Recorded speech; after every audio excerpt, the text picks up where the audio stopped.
இப்போ பார்த்தீங்கன்னா செம்பருத்தி பூ பாருங்கள்,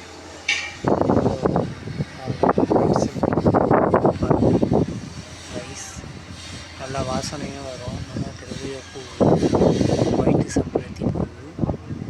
இது காணாத பூ, சூப்பராக இருக்கும்.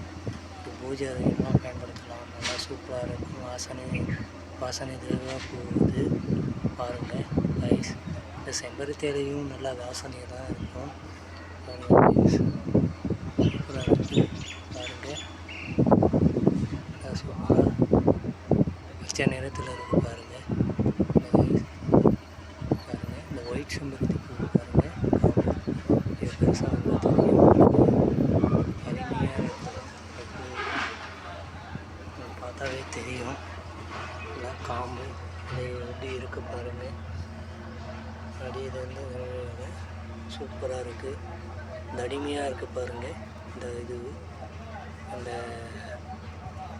அடியிலேருந்து இதெல்லாம் எவ்வளோ தடிமையாக இருக்குது பாருங்கள்.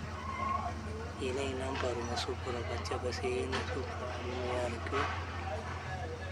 செம்பருத்தி பூ சூப்பராக இருக்குது பாருங்கள். இந்த மொட்டு பாருங்கள், இது நாளைக்கு பூத்துரும். சூப்பராக இருக்குது பாருங்கள்.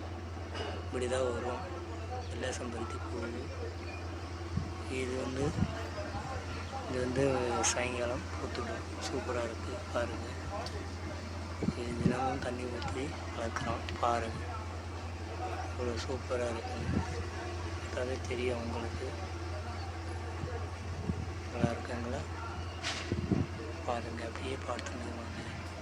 எவ்வளோ தடிமையாக இருக்குது பாருங்கள். இந்த காம்பெல்லாம் ரொம்ப தடிமையாக இருக்குது பாருங்கள். எவ்வளோ தடிமையாக இருக்குது இதே பாருங்கள். இப்படி தான் வருங்க செம்பருத்தி பூ. இதை வீட்டிலே வளர்க்குறோம் பாருங்கள். சூப்பராக இருக்குது. பார்த்தாவே தெரியும் உங்களுக்கு.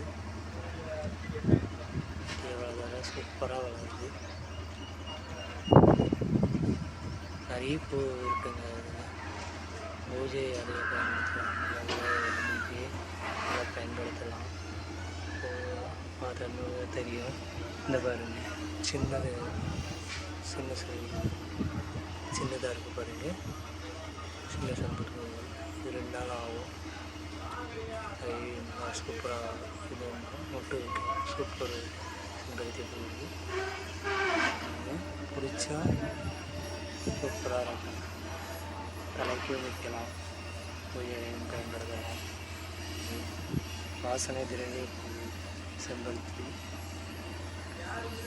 ஓகே கைஸ், பிடிச்சிருந்தால் லைக் பண்ணுங்கள், ஷேர் பண்ணுங்கள், சப்ஸ்கிரைப் பண்ணுங்கள். ஓகேங்க, அடுத்த வீடியோவை சந்திப்போம். Okay bye. ஓகேங்க, அடுத்த வீடியோவை சந்திப்போம். Okay bye.